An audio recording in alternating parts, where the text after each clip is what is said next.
Hi, this is Alcam. Welcome back to my channel live. Yes, as the title suggests, why did so many buildings went down during that earthquake in between Turkey and Syria? Well, there's a lot of explanations for why this has happened.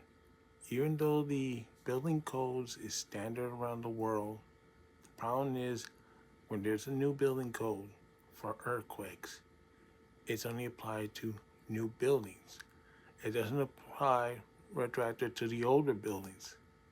So unless they're retrofitted, unfortunately, they're going to stay that way until retrofit or goes down in an earthquake. And this is what's happened. And this is not the first time. I mean, the Bay Area still have buildings that could still collapse in a major earthquake, just like LA. You, New York and others has a lot of buildings that could go down in an earthquake.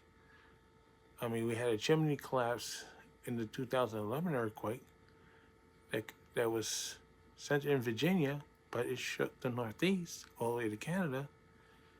And in Red Hook, a chimney went down on a New York housing project. And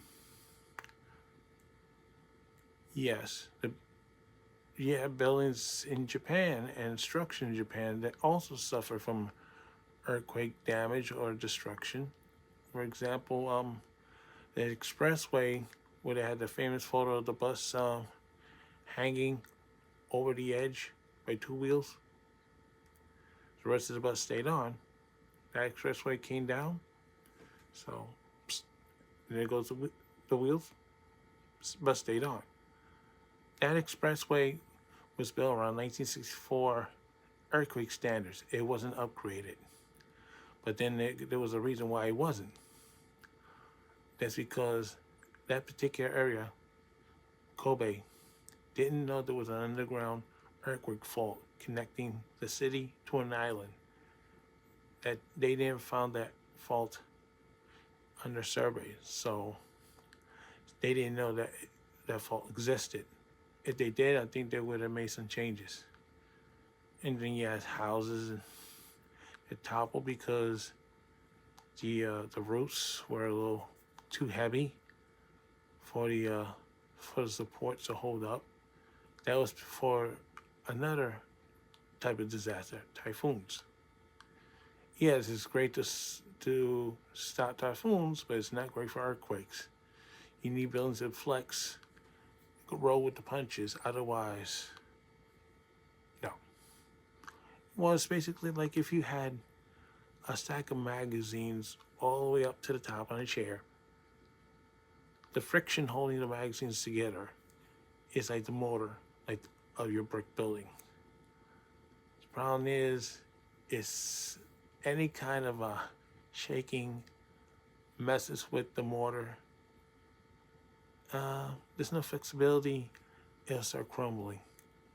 And if you bump into the chair, just like an earthquake, yeah, the friction, be like the motor, it will dissipate, and all those magazines will be crashing down. The only difference is you could pick up the magazines, put them back up together, and there'd be no problem. But you can't do that with a building, especially with people inside. So this is a constant battle. Plus, people may not have money to retrofit a building, and other times, cities don't always use the best judgment.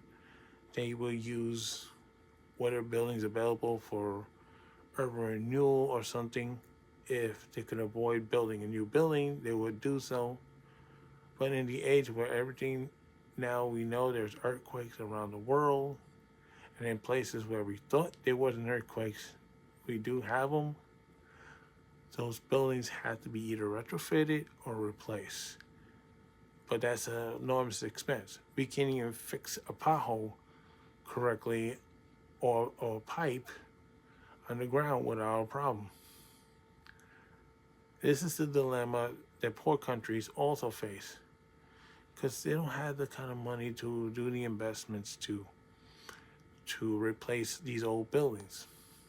So unless you retrofit them, they're going to continue to be used until, unfortunately, some mercury comes and knocks them over. And then sometimes you have structures that look like they're physically sound, but they're fundamentally weakened already by the first major quake. And then when another shock or another quake comes, it will go down. And that's what you've been seeing on the videos. And all over Turkey, buildings going down. That happened in Mexico City too. You have buildings you thought it was fine, and then 1 minute, and then next, psh, pancakes.